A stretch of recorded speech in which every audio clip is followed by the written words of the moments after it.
할렐루야. 3월 26일 수요일 새벽 기도를 시작하겠습니다. 사도신경으로 우리의 신앙을 고백합니다. 나는 전능하신 아버지 하나님 천지의 창조주를 믿습니다. 나는 그의 유일하신 아들 우리 주 예수 그리스도를 믿습니다. 그는 성령으로 잉태되어 동정녀 마리아에게서 나시고 본디오 빌라도에게 고난을 받아 십자가에 못 박혀 죽으시고 장사된 지 사흘 만에 죽은 자 가운데서 다시 살아나셨으며 하늘에 오르시어 전능하신 아버지 하나님 우편에 앉아 계시다가 거기로부터 살아있는 자와 죽은 자를 심판하러 오십니다.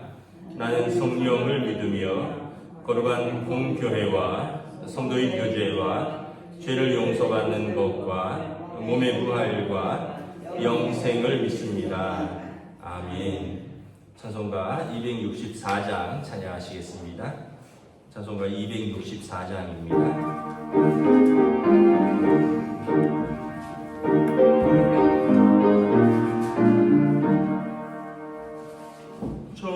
정결하게 한 셈이 나의 앞에 있도다.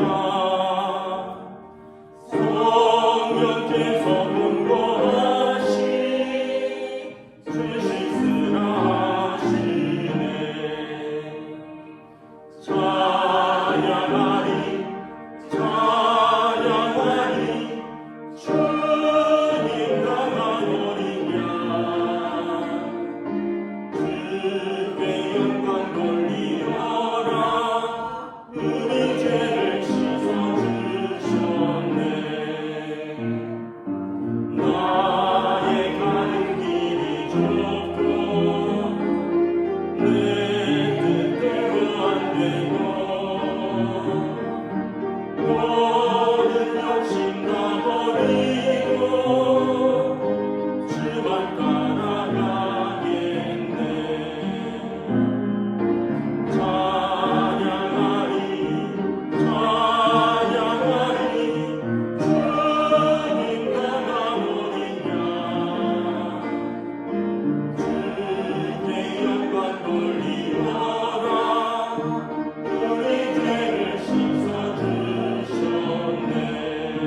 말씀은 구약성경 민수기 5장 1절부터 10절까지 말씀입니다.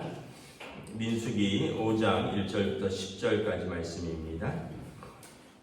다 찾으신 분은 저와 여러분들이 한 절씩 교독하겠습니다. 민수기 5장 1절에서 10절입니다.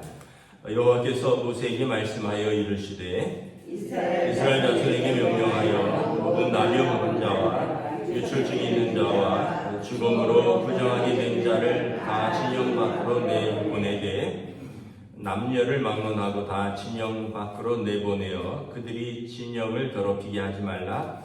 내가 그 진영 가운데 거하느니라 하시매 이스라엘 자손이 그같이 행하여 그들을 진영 밖으로 내보냈으니 여호와께서 모세에게 이르신 대로 이스라엘 자손이 행하였더라. 여호와께서 모세에게 말씀하여 이르시되 이스라엘 자손에게 이르라. 남자나 여자나 사람들이 범하는 죄를 범하여 여호와께 거역하여 죄를 지으면 그 지은 죄를 자복하고 그 죄값을 온전히 갚되 5분의 1을 더하여 그가 죄를 지었던 그 사람에게 돌려줄 것이요 만일 죄값을 받을 만한 신천이 없으면 그 죄값을 여호와께 드려 제사장에게로 돌릴 것이니 이는 그를 위하여 속죄할 속죄의 수양과 함께 돌릴 것이니라. 이스라엘 자손이 거제로 제사장에게 가져오는 모든 성물은 그의 것이 될 것이라. 각 사람이 구별한 것은 그의 것이 되나니 누구든지 제사장에게 주는 것은 그의 것이 되느니라. 아멘. 할렐루야. 오늘도 새날을 주셨습니다. 하나님께서 은혜와 평강으로 함께 해주시기를 축복합니다. 오늘 말씀은 정결법과 이제 속죄제, 속건제에 관한 내용입니다. 2절에 보면 그 공동체 안에 나병이나 유출병 또는 죽음으로 부정하게 된 자는 진영 밖으로 내보내라. 그래서 남녀를 막론하고 다 진영 밖으로 내보내어 그들이 진영을 더럽히게 하지 말라. 내가 그 진영 가운데 거하느니라 하시매 두 가지 목적이 있죠. 하나는 이게 이제 전염병의 성격이 있기 때문에 공동체로부터 격리하는 겁니다. 예를 들면 이제 전염병이 있는데 같이 식구들하고 또는 이렇게 마을 사람들하고 같이 생활하면 이렇게 옮잖아요. 그래서 이제 격리하는 이 사람들을 버리라는 의미가 아니라 진영 밖에 이 사람들을 따로 격리하는 겁니다. 우리가 코로나 때 코로나 한 사람이 걸리면 식구들이 다 걸리고 했잖아요. 그래서 코로나 때 이렇게 걸린 사람들을 우리가 병원에서 격리한다든가 가정에서 자가 격리한다거나 그러잖아요. 그래야지 이제 이 사람이 나을 때까지 격리해서 전체 공동체를 보존하는 것처럼 두 가지 목적이 있는 거죠. 하나는 이제 공동체를 보호하기 위해서 이 사람들을 격리하는 것이고, 또 하나는 하나님께서 거룩하니 항상 그 진영은 거룩함으로 보존하라, 이런 의미가 있는 것입니다. 그래서 이 사람들이 이제 아예 못 들어오는 것은 아니고, 이제 병이 나으면 제사장이 검사하고요. 그리고 이제 옛날에는 의사가 없었으니까 제사장이 그 역할도 하는데, 눈으로 봐서 피부병이라든가 또는 유출병이 확연히 나은 것이 이제 증명이 되면 일주일 동안의 정결 예식을 거쳐서 몸을 씻고 옷가지 같은 건 싹 태운 다음에 새롭게 이제 몸과 옷을 갈아입고 다시 진영 안으로 들어오는 그런 예식입니다. 그래서 공동체를 안전하게 보존하는 것이고, 또 하나는 하나님께서 계신 거룩한 공동체는 거룩함으로 유지되어야 된다라는 것이죠. 지금부터 4,500년 전에 이런 어떤 면에서 보면 이렇게 공동체로부터 격리시키는 이건 굉장히 현명하고 지혜로운 거죠. 그때 이런 법이 없었으면 인류가 얼마나 많이 죽었겠습니까? 그래서 하나님께서 그 백성을 보호하기 위해서 그런 것이다. 또 하나는 이제 6절부터 보면 이제 이것은 속죄제 또는 속건제 이런 건데, 죄를 지었으면 7권의 7절에 보면 지은 죄를 자복하고 그 죄값으로 온전히 갚되 5분의 1을 더하여 그가 죄를 지었던 사람에게 돌려주라. 첫째, 이제 죄가 있으면 죄값을 갚아야 된다라는 거예요. 미안 이러고 끝이 아니라는 거죠. 죄를 졌으면 그 죄값을 갚아야 된다. 죄는 반드시 값이 있다라는 것을 말합니다. 그래서 진짜 이 사람이 그 죄를 온전히 용서받기 위해서는 지은 죄를 자복한다는 것은 뭐냐면 자기 입으로 고백하고 그리고 미안하고 용서를 구하는 겁니다. 그 다음에 입으로만 구하는 게 아니라 이 죄값을 갚으라는 거예요. 손해를 끼쳤다면 물질적으로 손해를 갚아야 되고 더군다나 여기에 대한 배상을 해야 되겠죠. 정신적인 배상 5분의 1, 20%를 더하여 그 사람에게 갚아야 된다. 그래서 우리가 어떤 손해를 입혔다면 반드시 그 사람에게 손해를 입힌 것을 갚을 때 그때 죄가 용서되는 것이다. 그래서 뭐 옛날이나 지금이나 죄를 지었는데도 죄를 지은지도 모르고 또 죄값을 갚지도 않는다면 용서받을 길이 없는 거죠. 그리고 그 사람의 피해를 누가 보상을 하느냐. 그래서 이스라엘은 아예 율법으로 누가 누구에게 죄를 지었으면 그 당시 이제 제사장이나 또 뭐 왕정 전에는 사사가 있었고 또 이제 그 시대 또 왕정 시대는 또 뭐 왕이나 재판관이 있어서 이거를 그들에게 호소하면 죄값을 묻도록 되어 있다는 거죠. 죄를 지었는데 죄를 값을 안 물으면 어떻게 되죠? 그럼 사람들이 이게 죄 아니구나 하고는 또 같은 죄를 또 짓는다는 거예요. 그래서 이것은 공동체를 보호하기 위해서 반드시 죄는 죄값을 묻되 거기에다가 20%를 더하여 더 배상을 해야 된다. 그래서 두 가지를 알려주는 거예요. 하나는 죄는 반드시 값이 있다라는 것이죠. 값을 치러야 한다. 그리고 두 번째는 그렇게 해서 공동체를 건강하게 또 질서 있게 유지되어야 된다. 그래서 말씀드린 대로 어떤 사람이 그냥 뭐 아이들이나 뭐 또 어른들도 마찬가지지만 남의 것을 그냥 가져왔어요. 그러면은 그 도적질이 되는 거죠. 그러면 어떻게 돼요? 이게 경찰로 가면 절도죄가 됩니다.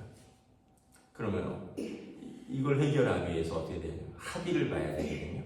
그럼 물건을 훔친 것을 돌려주고 거기에 더 배상을 해야 돼요. 그런 다음에도 또 뭐 벌금형이 있을 수도 있고요. 훈방, 아이들 같은 경우는 훈방할 수도 있고요. 뭐 이런 것들이 있다. 누굴 때렸어요.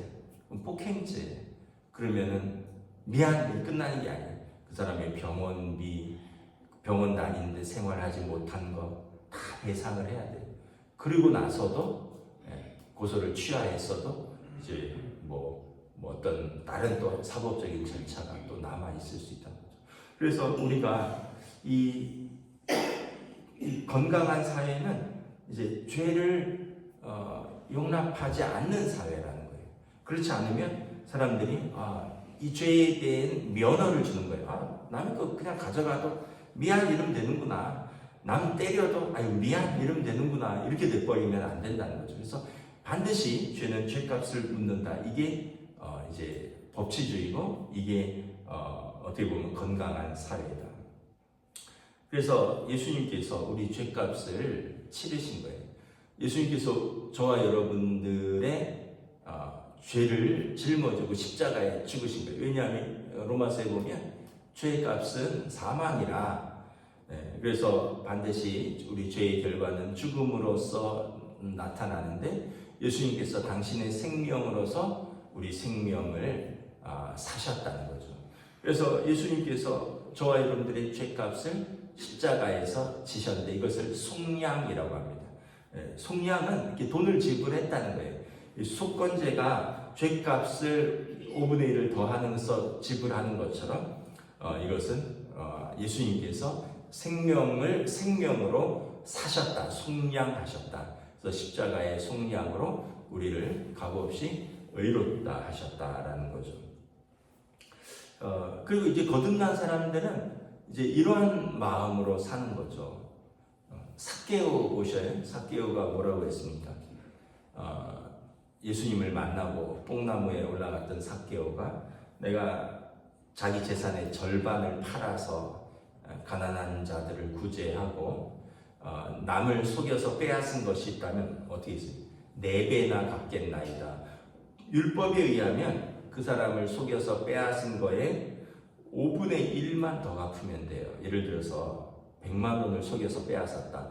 그러면 5분의 1이면 120만 원이잖아요. 100만 원 플러스 정신적인 배상 120만 원만 갚으면 돼요. 근데 삭개오는 뭐라 그랬어요? 4배나 갚겠나이다. 400만 원을 갚겠다는 거예요. 그러니까 이게 뭐냐면 삭개오가 완전히 거듭나고 새 사람이 됐다는 거예요. 그러니까 우리가 예수님 만났다면 우리가 삶에서 법을 뛰어넘는 은혜의 삶이 되는 거죠. 법은 요만큼이니까 요만큼만 하겠다가 아니라 이제 예수 믿고 거듭나면 그 받은 은혜가 너무 커서 이걸 4배나 갚겠다는 거예요.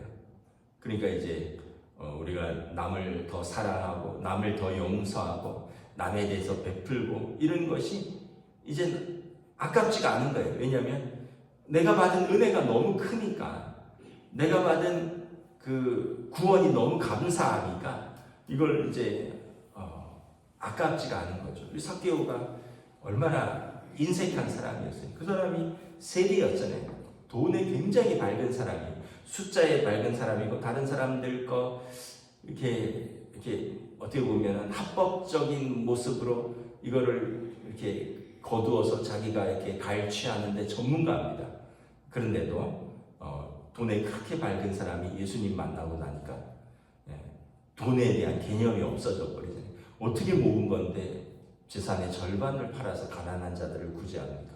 어떻게 자기가 욕먹으면서 모은 건데 4배나 갚습니까? 이게 은혜 받은 자의 모습이다라는 거예요. 그래서 오늘 이제 이 두 가지를 이렇게 통해서 그 하나님의 공동체는 어떤 공동체인가?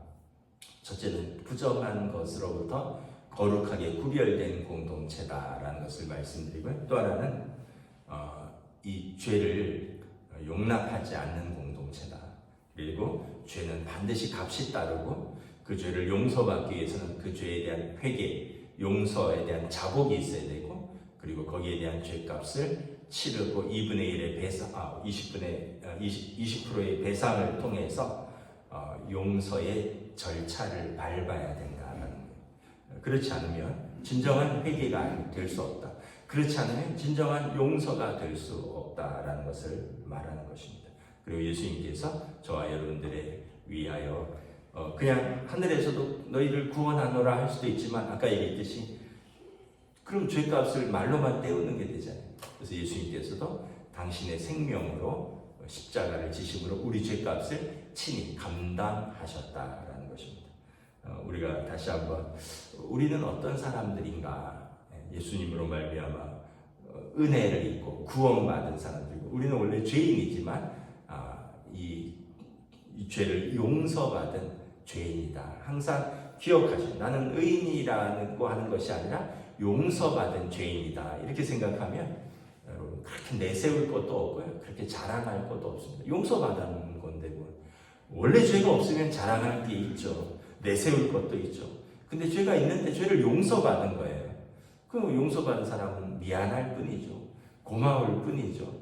그리고 은혜에 감사할 뿐인 겁니다.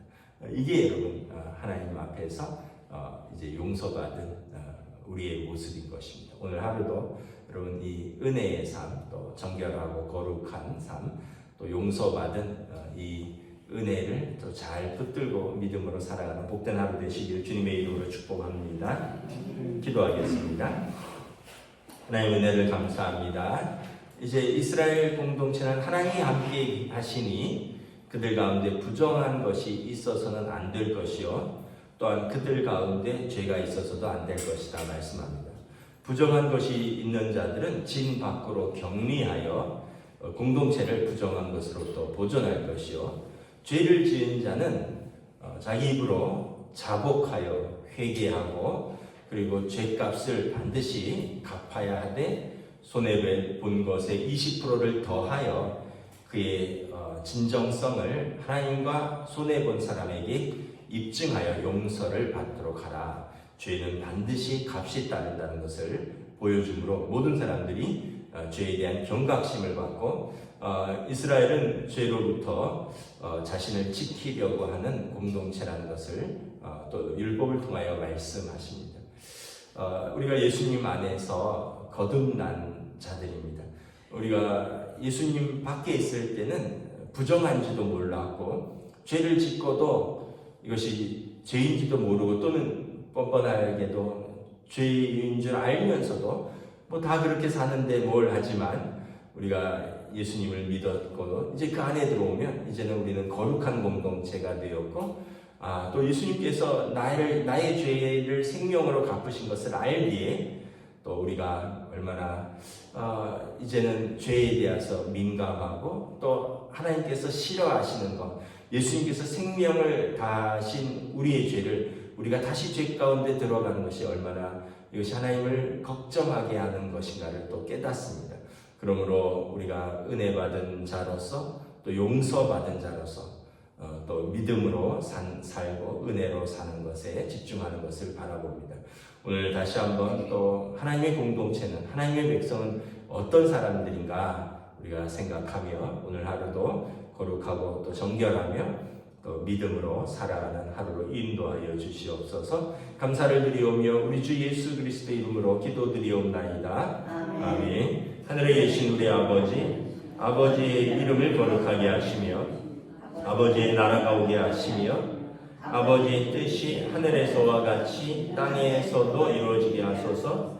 오늘 우리에게 일용할 양식을 주시고 우리가 우리에게 잘못한 사람을 용서하여 준 것 같이 우리 죄를 용서하여 주시고 우리를 시험에 빠지지 않게 하시고 악에서 구하소서. 나라와 권능과 영광이 영원히 아버지의 것입니다. 아멘.